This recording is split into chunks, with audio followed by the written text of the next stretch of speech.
editor of documentaries here at JoyNews. Fifi Koomson is here in the studio with me. Fifi, it's good to have you this afternoon. You must be as excited as everybody else, myself included. Absolutely, more than excited. Something that started as a single story and simple story on a platform like JoyNews, Joy FM, has now resulted in this massive response from the rest of the society. I mean, Seth Kwame, the Rebecca Foundation, and all the stakeholders who have contributed to this awesome project. We are very grateful, and we are very excited about the fact that we've been able to achieve this. This is exactly what we have always wanted to achieve, and this is what media must do.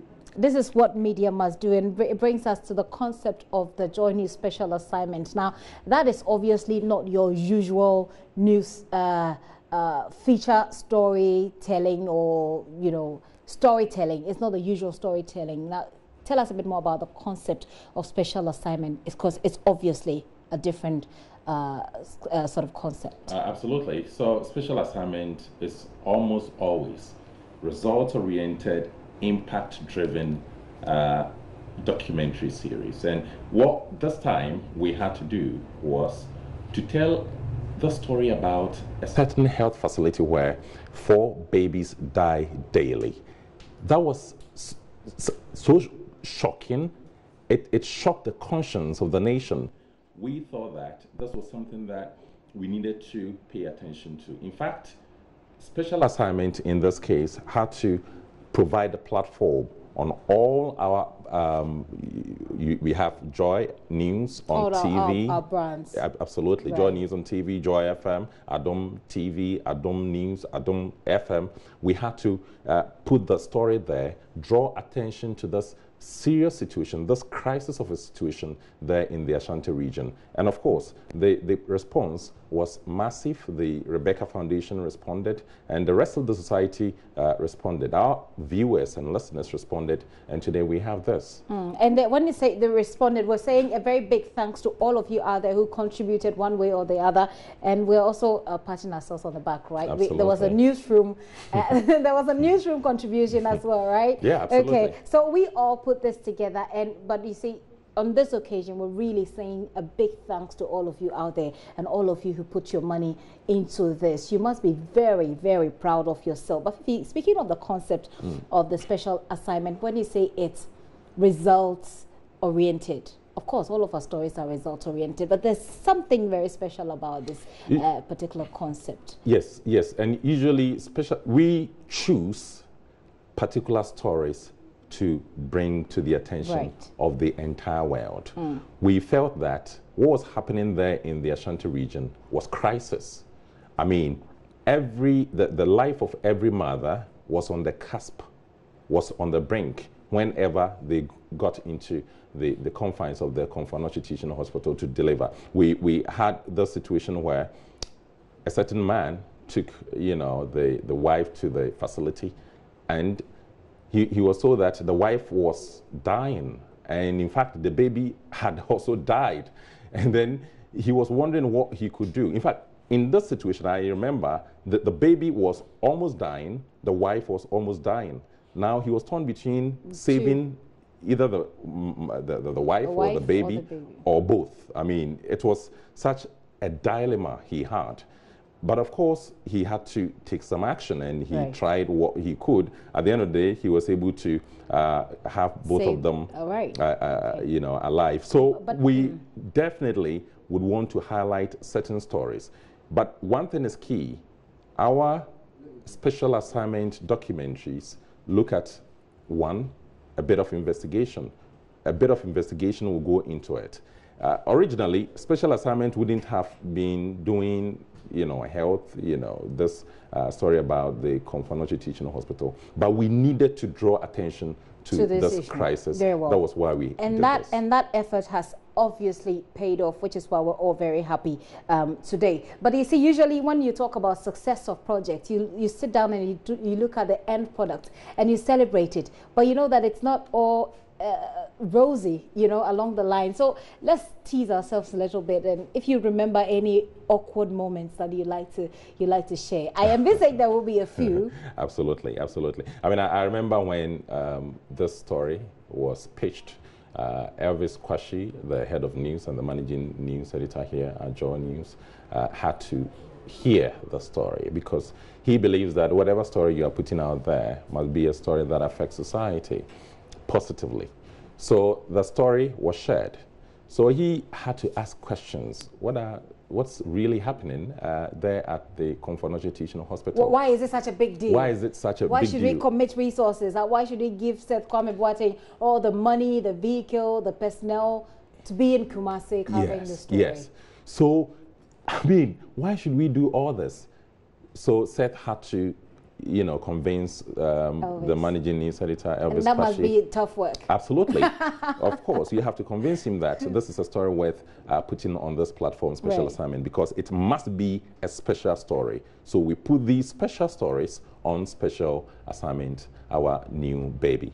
Our new baby. Well, we'll see how it goes. But what has been the feedback so far? I mean, you could say, yeah, it's obviously fantastic, but any other feedback besides all the excitement? I think it's been overwhelming.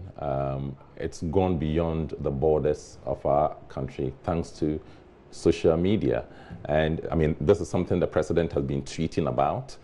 This is something that has gotten a lot of response from around the world. And you remember Seth obviously has won lots of awards through with the story, international awards, local awards. And this is exciting. This is just a response to the good effort by the multimedia group right now. Right, right. What next? There's something explosive coming, something that is more than going to shock the conscience of the nation.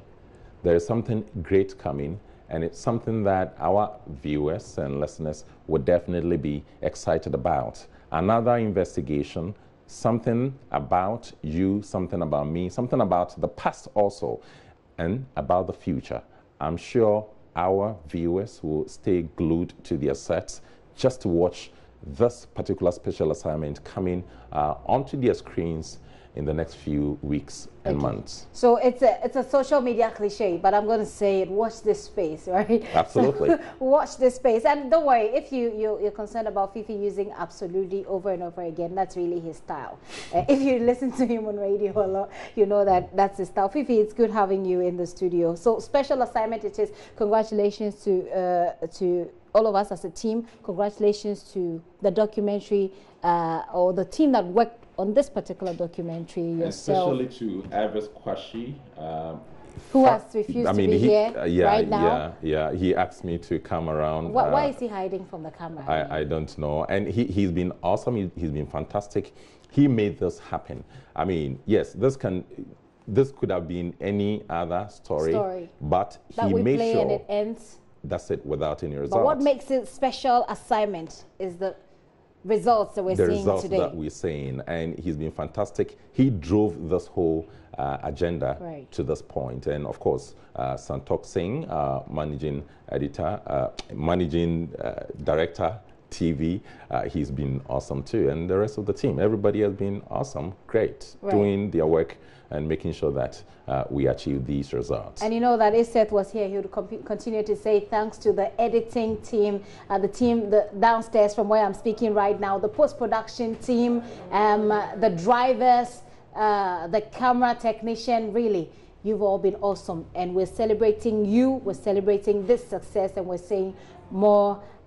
Well, yeah, I missed out on the sound technicians. All of you, we say kudos, but there's more work to be done, and we look forward to doing this. So we give Elvis Kwashi a round of applause, people. Oh yes. So Elvis, you refused to come on the show. We're giving you a round of applause now, and I'm hoping to catch you one day on this show. I want to interview you, Elvis Kwashi, so please make yourself available. Fifi Koomson, it's good to have you. Thank you. Have fun. Absolutely. And congratulations to all of us. Fifi Koomson is editor, documentaries here at JoyNews, and yes, I'm waiting to hear what Elvis will say to all that I have said about him. But as we move on, more than 1,000 residents of Abono and other communities in the Lake Busumche area of Ashanti region have assessed their health statuses for free. Now, the Ghana Association for Medical Aid is examining people for conditions such as blood pressure, diabetes and glaucoma. Love FM's Kwesi Deborah was there and has filed this report. It's 8 a.m. on the first of a 4-day exercise. Hundreds had lined up waiting for the team. It's the second destination after attending to close to 2,000 health seekers at Kwawu in the eastern region. Have you ever been to the doctor with that? Yeah. What is it? The US-based group formed 6 years ago puts premium on preventive medicine. My name is Akosia Sewa Buadu. I am the Vice President for Ghana Association for Medical Aid. We are based in New Jersey. It's just a group of friends who are in the medical field that we decided to come together to help our community. So basically, we do a lot of teachings in churches in New Jersey and New York area. We started doing this because we realized that a lot of Ghanaians, our own people, end up coming to America and they end up coming back in caskets. With the way he talks, patients underwent normal checkup for high blood pressure, sugar and cholesterol levels, among others. Doctors were worried about late reporting of ailments to hospital for treatment, as well as irregular checkup. So my name is Dr. Andrew Badu. I'm a nephrologist. I'm also an internist. I'm from the U.S. The thing that we found most of the time is that most of the patients have the disease of high blood pressure, diabetes, but that's a disease that you see everywhere. Unfortunately, the most troublesome issue is that people don't know how to go seek for help.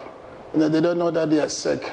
They don't have the initiative to go for the preventative care. Any family history of glaucoma, anyone ever? People who were screened for eye defects receive glasses and medication for free. Yes, my name is Dr. Winston Scott. I'm an eye physician and surgeon and ophthalmologist, and I'm also a founding member and president of the Caribbean Medical Mission. Cataracts is very prevalent.